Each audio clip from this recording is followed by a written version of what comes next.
కొలస్సయ్యులకు 2వ అధ్యాయము. మీ కొరకును లవోదికయ వారి కొరకును శరీర రీతిగా నా ముఖము చూడని వారి అందరి కొరకును నేను ఎంతగా పోరాడుచున్నానో మీరు తెలుసుకొనగోరుచున్నాను. వారు ప్రేమయందు అతుకబడి సంపూర్ణ గ్రహింపు యొక్క సకలైశ్వర్యము కలిగిన వారై దేవుని మర్మమైయున్న క్రీస్తును స్పష్టముగా తెలుసుకొన్న వారై తమ హృదయములలో ఆదరణ పొందవలనని వారందరి కొరకు పోరాడుచున్నాను. బుద్ధి జ్ఞానములు సర్వ సంపదలు ఆయన యందే గుప్తములయ్యున్నవి.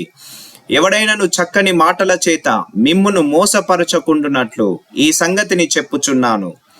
నేను శరీర విషయములో దూరముగా ఉన్నను, ఆ విషయములో మీతో కూడా ఉండి మీ యోగ్యమైన ప్రవర్తనను క్రీస్తునందలి మీ స్థిర విశ్వాసమును చూచి ఆనందించుచున్నాను.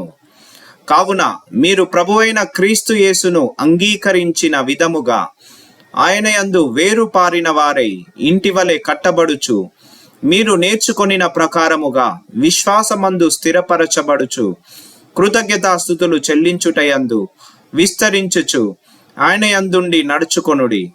ఆయనను అనుసరింపక మనుష్యుల పారంపర్యాచారమును అనగా ఈ లోక సంబంధమైన మూల పాఠములను అనుసరించి మోసకరమైన నిరర్ధక తత్వ జ్ఞానము చేత మిమ్మును చెరపట్టుకొని పోగువాడవైన ఉండునేమో అని జాగ్రత్తగా ఉండుడి.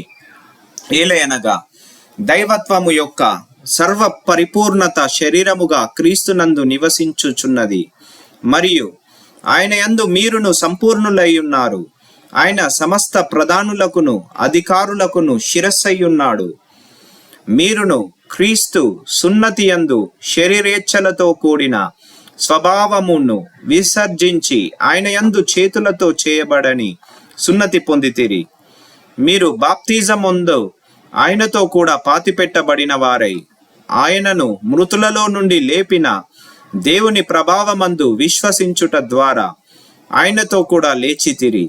మరియు అపరాధముల వలనను శరీరమందు సున్నతి పొందక యుండుట వలనను మీరు మృతులైయుండగా దేవుడు రాత రూపకమైన ఆజ్ఞ వలన మన మీద రుణముగాను మనకు విరోధముగాను నుండిన పత్రమును మేకులతో సిలువకు కొట్టి దాని మీద చేవ్రాతను తుడిచివేసి మనకు అడ్డము లేకుండా దానిని ఎత్తివేసి మన అపరాధములన్నింటినీ క్షమించి ఆయనతో కూడా మిమ్మును జీవింపచేసెను.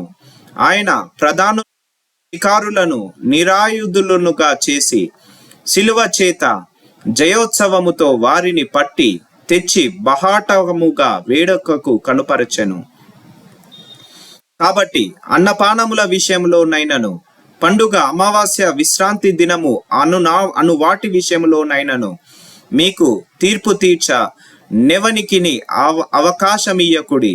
ఇవి రాబోవు వాటి ఛాయయే గాని నిజ స్వరూపము క్రీస్తులో ఉన్నది.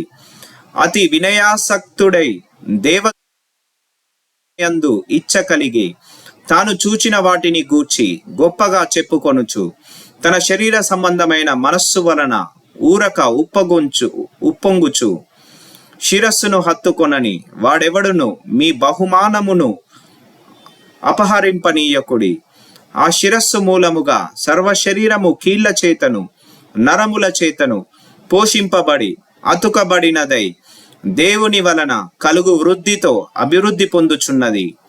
మీరు క్రీస్తుతో కూడా లోకము యొక్క మూల పాఠముల విషయమై మృతి పొందిన వారైతే లోకములో బ్రతుకుచున్నట్టుగా మనుష్యుల ఆజ్ఞలను పద్ధతులను అనుసరించి చేత పట్టుకొనవద్దు, రుచి చూడవద్దు, ముట్టవద్దు అను విధులకు మీరు లోబడనేలా. అవన్నీయు వాడుకొనుట చేత నశించిపోవును.